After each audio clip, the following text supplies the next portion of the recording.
Welcome to a deep dive, into one of the most pivotal moments, I think, of the 2008 financial crisis. Yeah. The Lehman Brothers Oh, bankruptcy. I've absolutely. got a ton of research here, Yale case studies, articles, breaking down the causes, Oh, yeah. even firsthand accounts from people who were there. It's fascinating stuff. It really is. It's like piecing together a puzzle, but a financial puzzle. Right. And we're going to try to unravel how this 164-year-old institution Wow. that started as a simple dry goods store Yeah. became this giant with $639 billion It's unbelievable. in assets only to vanish practically overnight. Okay, so picture this. You're a cotton farmer in Alabama in the 1840s. Okay.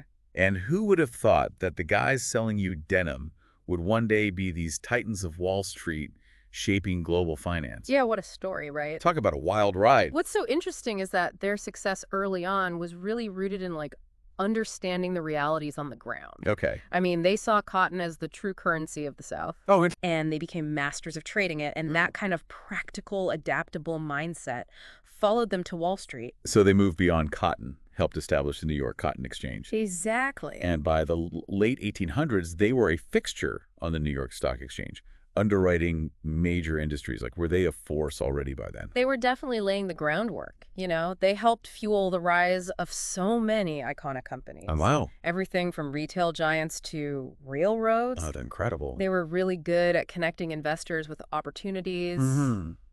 It was a different era of finance, though, built more on relationships and expertise. But things were about to change, right? Mm-hmm. The financial landscape starts to shift, especially with deregulation in the 80s. Right. And that's where Dick Fold enters the scene. Yeah. Our sources paint him as this, larger-than-life figure. Right. Really the embodiment of Lehman's ambition. He takes charge in 1994 and really leads Lehman on this incredibly aggressive growth path. Yeah, and their revenue explodes by 600%. Yeah, it's unbelievable. Their market cap soars, even surpassing rivals like Goldman Sachs.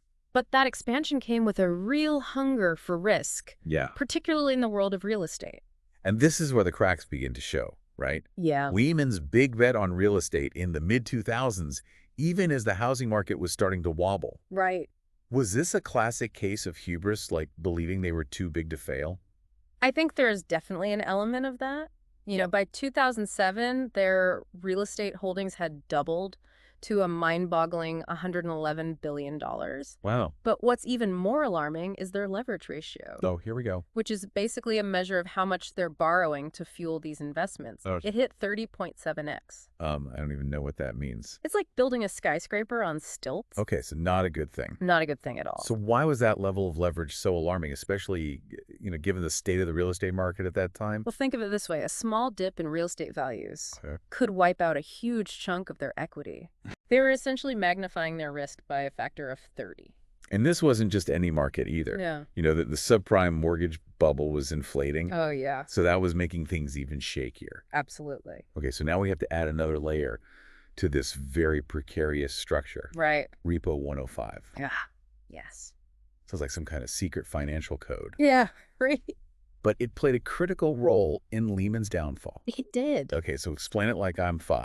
Imagine you're trying to make a really cluttered room look tidy I've been there. by shoving everything under the bed. Okay. That's basically what Repo 105 allowed Lehman to do with their debt. Really? Yeah. So how are they making their balance sheet look better than it actually was? So they were using these very short-term transactions disguised as asset sales. Mm-hmm. They would temporarily sell assets, usually at the end of a quarter, Okay. then buy them back shortly after. Thank you. This allowed them to remove billions of dollars in debt from their books at these crucial reporting times. Oh, so it was all about appearances. Exactly. It gave the illusion of lower leverage and more liquidity than they actually had. It's like a mirage. Yeah. And what's worse is that these transactions were intentionally not disclosed in their SEC filings. That doesn't sound good. And the bankruptcy examiner later found that this had a material impact on Lehman's reported financial results. That's huge. I mean, didn't anyone like the regulators notice what they were doing? Well, that's a question that has plagued a lot of people after the collapse. Right. But the SEC was aware of some of their riskier practices. Yeah. But they didn't intervene forcefully enough. So were they blinded by Lehman's reputation, or was this like a systemic failure of oversight, what was going on? That's what we're going to try to find out. This is getting intense. We're starting to see how all the pieces fit together, but there's still so much more to uncover. From this high-stakes gamble on real estate to the smoke and mirrors of Repo 105, it's clear that Lehman was operating on shaky ground. But what ultimately tipped them over the edge? Stick with us as we continue our deep dive into the collapse of Lehman Brothers. Yeah, this is going to be good. We left off with Lehman teetering on the brink with all these risky bets and financial maneuvering. Yeah, it was a really precarious situation. But what's crazy is that this wasn't happening in a vacuum, right? The subprime mortgage crisis was sending shockwaves through the entire financial system. It was like a domino effect, As housing prices started to tumble and those subprime mortgages began to default. Oh boy. Panic just gripped the markets. Makes sense. Suddenly, those complex mortgage-backed securities that everyone had been buying up, they started to seem incredibly risky. Right. And Lehman, with their massive exposure to real estate, was right in the crosshairs. They were already over-leveraged, and now the market's turning against them. Exactly. And this is where the shadow banking system comes into play. Oh, well, this sounds ominous. It's this vast, interconnected web of short-term loans. Okay. You can think of it as the lifeblood of Wall Street, keeping all those massive deals flowing. But that lifeblood turned toxic pretty quickly, huh? It did. As confidence in Lehman plummeted, lenders started pulling back. So what does that look like? It was a classic liquidity squeeze. Imagine you need cash to cover your bills, Okay. but no one's willing to lend to you. Oh, that's terrifying. Hedge funds, money market funds, even other banks. Wow. They all started demanding more collateral, Yeah. refusing to roll over loans. So Lehman's access to that crucial short-term funding It was drying up fast. and their long-term assets, like those billions tied up in real estate, Right. those weren't exactly easy to turn into cash in a panic. No, not at all. It's like being stuck in quicksand. Yeah. The more you struggle, the deeper you sink. So what did they do? The situation was dire. With lenders backing away and their assets becoming illiquid, Lehman was desperate for a lifeline. Okay. This is setting the stage for that fateful weekend in September 2008. Right. This scramble to Yeah. find a savior for Lehman. It was like a Wall Street drama playing out in real time. I bet. And the Fed, the Treasury, the SEC, they all got involved, right? They did. They summoned all these titans of finance to this high-stakes meeting, I can only imagine. hoping to avoid another Bear Stearns meltdown.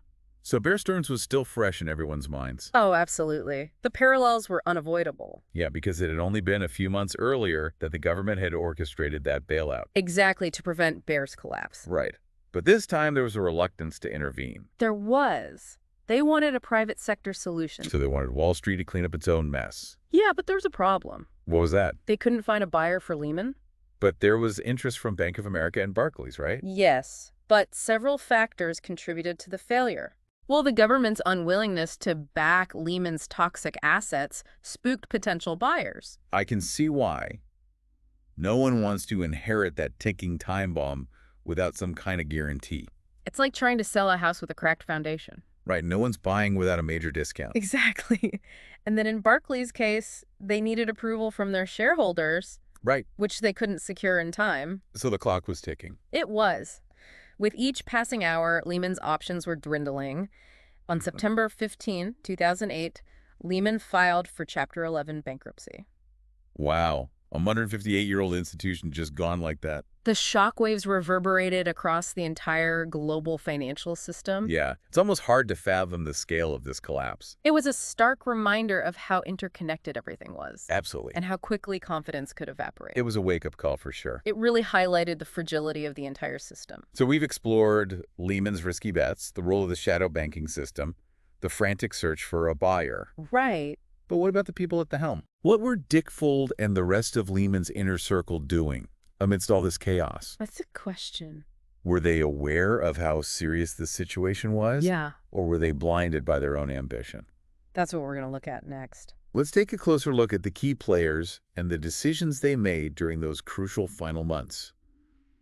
We've seen how Lehman's high-risk strategy, and the unraveling of the financial system really brought them to the brink. Yeah, it was a perfect storm. But as we kind of dig deeper, the question of leadership and the individual steering the ship, Right. it becomes really unavoidable. Right. What was happening inside Lehman's executive suite as all of this was going on? It's easy to look back and judge, with the benefit of hindsight. Oh, yeah. We have to remember, these were unprecedented times. Absolutely. Even seasoned veterans like Dick Fuld, Right. a man who had navigated Lehman through other tough times. Yeah, he was there for a long time. They were operating in uncharted waters. Fuld was known for his toughness, his unwavering belief in Lehman. Yeah, he was a real Wall Street titan. There's that famous quote, right? As long as I am alive, this firm will never be sold. Right? Did that fierce loyalty, that refusal to accept defeat, do you think that contributed to Lehman's downfall? It's certainly possible. Okay, There's a fine line between confidence and denial. I see. And it seems like Fuld might have crossed that line. Yeah, he was a fighter. He was used to winning. Exactly. Maybe he just couldn't grasp how big this crisis was. Right. And what about the other key players, the people surrounding Fuld? Yeah. Did they share his unwavering faith, or were there people, trying to sound the alarm? There were a few dissenting voices. Okay, like who?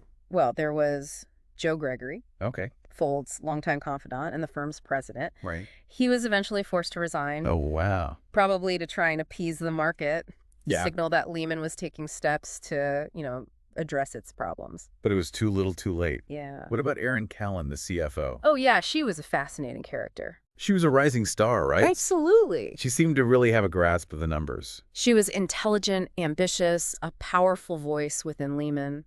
But she also got caught up in some controversy, right? Yes, when she was suspected of leaking information Oh, but... to the Wall Street Journal about Lehman's desperate search for capital. So leaking to the press, that suggests like a level of panic, right? It does. Trying to control the narrative as things are falling apart. Yeah, things were definitely spiraling.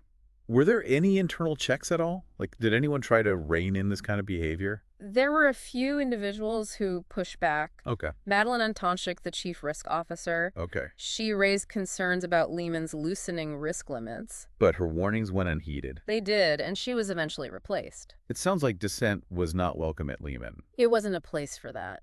Were there other examples of this kind of internal conflict? Yes. There was Matthew Lee, a finance executive, Okay. who alerted senior management about accounting irregularities, Like, including those Repo 105 transactions. oh, wow. And what happened to him?